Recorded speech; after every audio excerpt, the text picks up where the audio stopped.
Alam mo ba? Sa likod ng masayang mundo ni Peppa Pig, may mga kakaibang teorya na mahirap baliwalain. Ngayon, ibubunyag natin ang mga nakatagong teorya tungkol kay Peppa Pig na maaaring magbago ng pananaw mo sa palabas. May totoong detalye sa buhay na nagbunsod ng kakaibang teorya tungkol kay Peppa Pig. Paano kung si Susie Sheep ay clone ng sarili niyang nanay? Sa totoong buhay, may totoong tupanan nga clone at tinawag na Dolly. Isipin mo hindi tulad ng ibang bata sa palabas. Halos magkamukha sina Susie at Mommy Sheep. Parehong mukha at hugis. Kung ikukumpara kina Peppa at Mommy Pig o ibang bata at magulang, laging may konting pagkakaiba. Pero si Susie, parang kinopya lang talaga. Kahit sa episode na sa hinaharap, makikita na tumanda sina Peppa at Susie at halos replika ng nanay niya si Susie. Mas interesante ito dahil mapapansin mong hindi pa lumalabas ang tatay ni Susie o kahit sinong lalaking tupa sa palabas. Iba ito sa Peppa Pig na malino ipinapakita ang karamihan ng pamilya.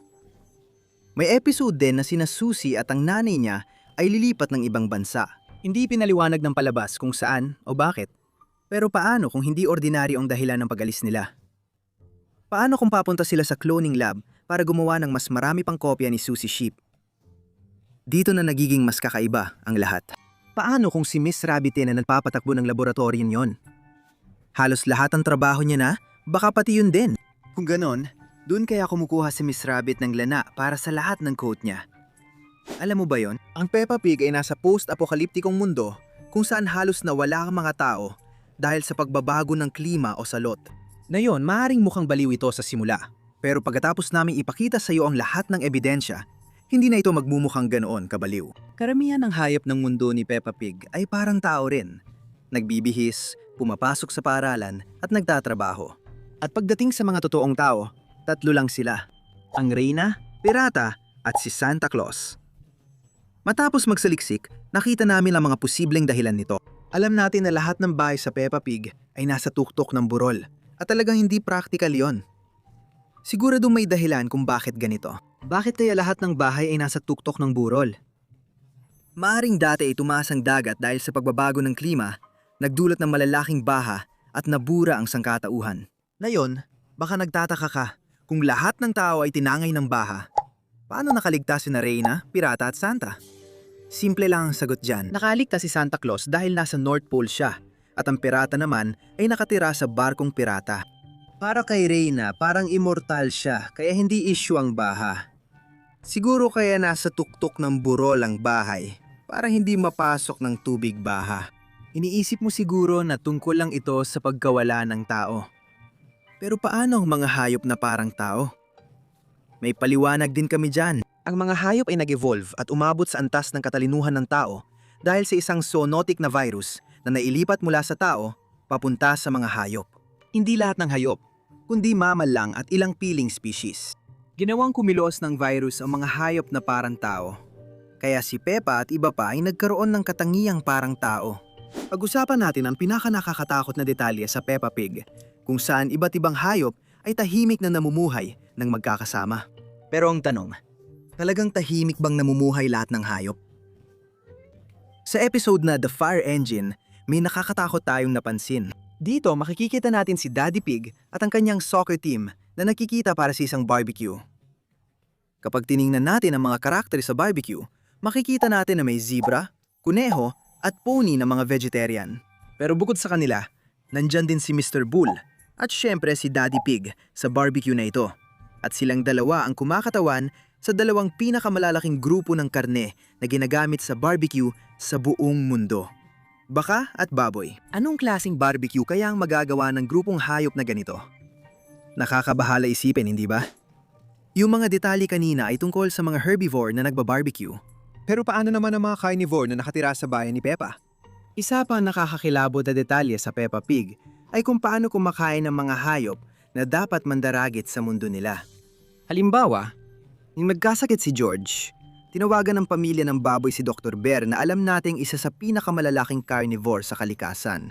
Na yung pagkakataon, ang bahay na puno ng cute at katakam-takam na mga biik ay malaking oportunidad para sa kanya. Siyempre, isang doktor lang siya at pumunta sa bahay ng pamilya ng baboy para sabihing may sipon si George na alam na ng lahat.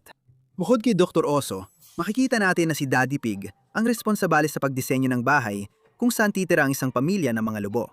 Sa episode na ito, binanggit natin ang kwento ng tatlong munting baboy kung saan ang lubo ay gustong kainin ang magkakapatid sa hapunan. Bukod pa rito, huwag din kalimutan ang leon at buhayang nagtatrabaho sa zoo sa bayan ni Peppa. Napansin naming si Madam Gazelle ang natakot sa mga mababangis na hayop. Maaaring natakot si Madam Gazelle dahil may nalalaman siyang hindi alam ng iba tungkol sa mga mandaragit na ito. Kaya, ano nga bang kinakain nila araw-araw? Gulay lang ba talaga? Kung puro gulay at prutas lang kinakain nila, kung kainin nila si Mr. Potato o Blueberry, magiging kumakain ba ulit sila ng karne? Nakakalito talaga minsan ang palabas na ito. Iwasan muna natin ang nakakatakot. Napansin namin ang kakaibang detalye sa Peppa Pig. Bakit kaya masama ang ugali si Peppa? Madalas nating mapansin na si Peppa ay masama ang ugali. At siya rin ang gumagawa ng pinakamasasamang bagay sa serye. Halimbawa, sa episode na The Quarrel, inakusahan ni Peppa si Susie Sheep, matalik niyang kaibigan mula pagkabata, ng pandaraya sa laro ng baraha dahil natatalo siya. Sa madaling sabi, siya ay spoiled at higit sa lahat ay mapanakit na bata kahit sa kanyang mga kaibigan. Ganoon din siya sa pamilya niya. Lalo na kay George na lagi niyang binibiktima. Halimbawa, minsan inakusahan niya si George na nagkukunwaring may sakit at binatupan niya si George ng malaking snowball noon sanggol pa siya. Sa isang episode, hindi niya pinahiram si George ng mga laruan kahit marami siya. Ilan lang ito sa mga halimbawa. Bastos ba talaga si Peppa? O minsan lang ito nangyayari? Isang mabilis na paghahanap sa Google ang nagsasabi sa atin na ipinalabas ang Peppa Pig noong 2004. Kaya ibig sabihin nito, sa loob ng 20 taon, 4 na taong gulang pa rin si Peppa. Isang kakaibang detalye kay Peppa Pig ay 4 na taong gulang pa rin siya sa loob ng 20 taon.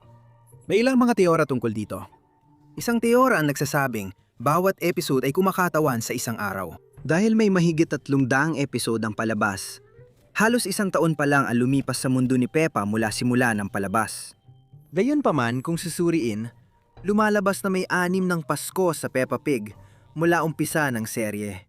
Dahil 1 beses lang sa 1 taon ng Pasko, maaring 6 na taon ang lumipas mula nagsimula ang serye. Pero ibig sabihin nito, dapat ay 10 taong gulang na si Peppa at 8 taong gulang na si George na hindi naman tugma sa palabas. Kaya, nakatigil na lang ba sa kanilang edad ang mga karakter sa palabas magpakailanman? Isa sa mga nakakatakot na detalye na nagpag-isip talaga sa amin ay may kinalaman sa isang litrato na nakita namin sa bahay ni na Lolo at Lola Pig. Ang totoo, nang pumasok sila sa opisina ni Lolo Pig para mag-install ng computer, makikita natin ang isang litrato na naka-frame sa isa sa mga kasangkapan. At dito makikita ang isang mas matangkad na biik at isang mas maliit na biik. Itim at puti ang litrato kaya mukhang luma. Iniisip namin na si Mommy Pig ito kasama ang kanyang nakababatang kapatid na di pa natin kilala. Pero sa episode na kaarawan ni Daddy Pig, may kaparehong litrato rin sa mesa niya. Kanino nga ba ang litrato? Hindi ito sina Peppa at George, di ba? Dahil itim at puti ang litrato, malamang kuha ito noong dekada 80 o unang bahagi ng 90. Bakit pareho silang may kopya ng litratong ito, si Lolo Pig at Daddy Pig? Misteryoso talaga. At nasaan ang mga magulang ni Daddy Pig? Sa ngayon sa serye, hindi lang natin sila nakita, kundi hindi pa natin narinig na nabanggit sila ng kahit sino. Pero bakit kaya? Ayon sa iba, hindi maganda ang relasyon ni na Mommy at Daddy Pig sa magulang ni Daddy Pig, kaya hindi sila nagkakausap. Kung itong dahilan, dapat nakita o narinig natin ito sa bahay ng kapatid ni Daddy Pig. Pero hindi, pati siya ay hindi rin nabanggit ang magulang nila. Ano ang misteryo sa likod ng mga magulang ni Daddy Pig? Kung kilala mo ang mundo ni Peppa, alam mo ang pangalawang karaniwang grupo rito ay mga gulay na nananatiling misteryoso. Sa palabas, nakita natin sina Ginoong Patatas, Super Patatas, Karot, Blueberry at iba pang nagsasalitang gulay. Pero may iba pa bukod doon. Kakaiba dahil ang mga gulay din ang natuturo sa mga bata na kumain ng gulay sa palabas. Sa isang episode kung saan nanonood si Peppa ng Mr. Potato Show, sinabi ni Ginoong Patatas sa mga bata na kumain ng gulay, katulad ng pagsasabi ni na Daddy at Mommy Pig sa ibang bata na kumain ng bacon o ham.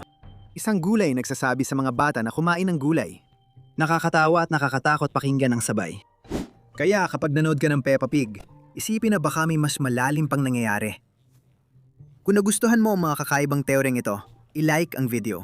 Tulad ng dati, magkita tayo sa susunod na video.